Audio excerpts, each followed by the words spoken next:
দর্শক, শুভেচ্ছা নেবেন। আশা করি সকলেই ভালো আছেন। একটা জিনিস আপনাদের সাথে একটু দেখাই, শেয়ার করি। সেটা হচ্ছে, এই মুহূর্তে আমি রয়েছে ফরিদপুর জেলা প্রশাসকের কার্যালয়ে।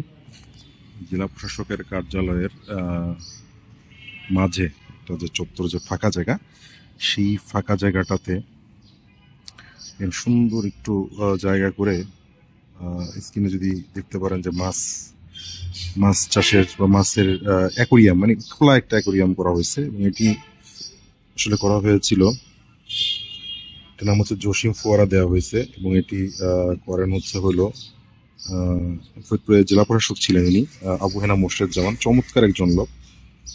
তিনি এই বিষয়টি করেছিলেন সম্ভবত 2014-তে।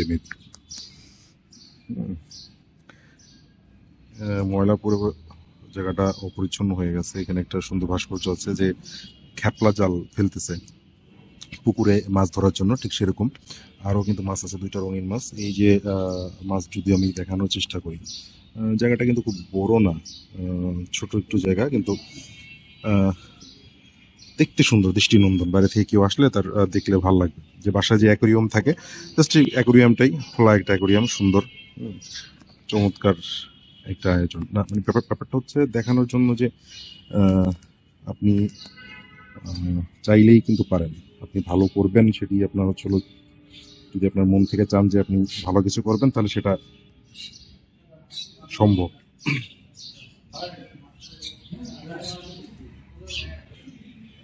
এই পাশ থেকে একটু দেখাই, এই যে মাছ খেলা করছে, এটি হচ্ছে ওই যে জেলা প্রশাসকের কক্ষ। এটা হচ্ছে দোতলা থেকে আমি ভিডিও করতেছি। এটা নিচতলার এই জায়গাটাতে এই অ্যাকোরিয়ামটা বানানো হয়েছে। তো এই বিষয়টা আসলে আপনাদের কাছে কেমন লাগলো কমেন্টস করে জানাবেন। এবং হচ্ছে আমার কাছে এই ব্যাপারটা ভালো লাগছে। আমি অনেক আগে থেকেই, আমি যেহেতু ফরিদপুরে বসবাস করি, আমি অনেক আগেই জানি, ব্যাপারটা দেখছি। আজকে আপনাদের সাথে শেয়ার করার জন্য ভিডিওটা বানানো আর কি।